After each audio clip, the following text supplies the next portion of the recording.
दूसरा ये केस में थोड़ा समझा दूं ब्रीफली।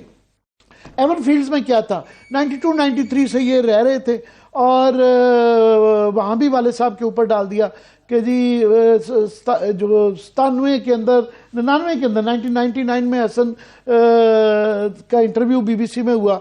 उनका जी ये जो फ्लैट जिसमें आप रह रहे हैं ये उनका जी ये किराए का है और मैं तो कमाता ही कोई नहीं हूँ, मेरी तो आमदनी कोई नहीं है और मुझे नहीं पता मेरे घर वाले कैसे पैसे भेजते हैं। ये उनका 1919 में टिम सेबेस्टियन का इंटरव्यू था। उससे पहले चौधरी निसार ये सब बता चुके, ये सब इन्हीं फ्लैटों में जाके रहते थे, बाद में 93 से रह रहे थे, इसमें कोई शक नहीं था, इनकी मलकियत था।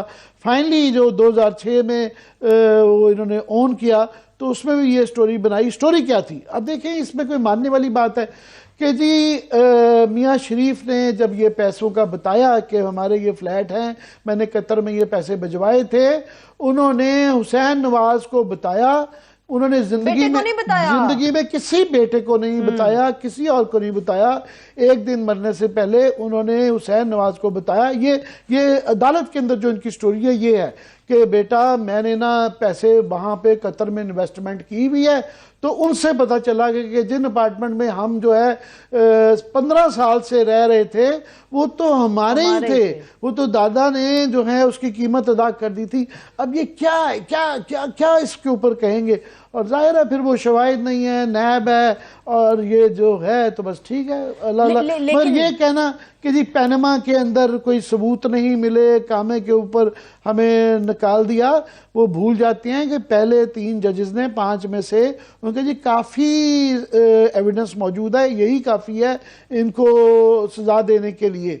तो उसके बाद फिर 2 जजेस ने कहा नहीं, इनकी गुजारिश पे, इनकी डिमांड पे अशतर उसाफ अली अटॉर्नी जनरल की दरख्वास्त पे कि आप इसकी JIT बनाएं, तो JIT बनाई, तो JIT में फिर ये कामा और बाकी चीज़ें निकल आई। वरना ये अब ये लोगों को स्टोरी भूल जाती है और उसमें लगता है कि ये सारा बनाया गया केस था, तो इस तरह तो ना की जाए ना। लेकिन आमिर साहब ठीक है, ये पनामा से आगे ये सारे रेफरेंसेस निकले और बने।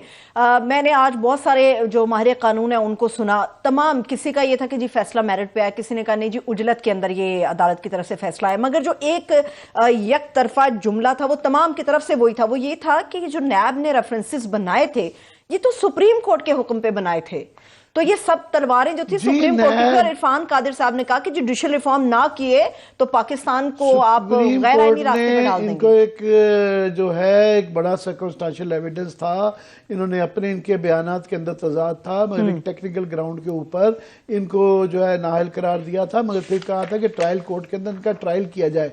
याद रहे कि उस वक्त कमर जमान चौधरी साहब थे, उन्होंने एक बड़े फरसूदा किस्म के एक बड़े ही कार्रवाई के हद तक जो है ना एक रेफरेंस बना दिए थे। तो बाद में जब हालात बदले तो फिर उसके अंदर दोबारा मजीद जो है शवाहिद ऐड किए गए।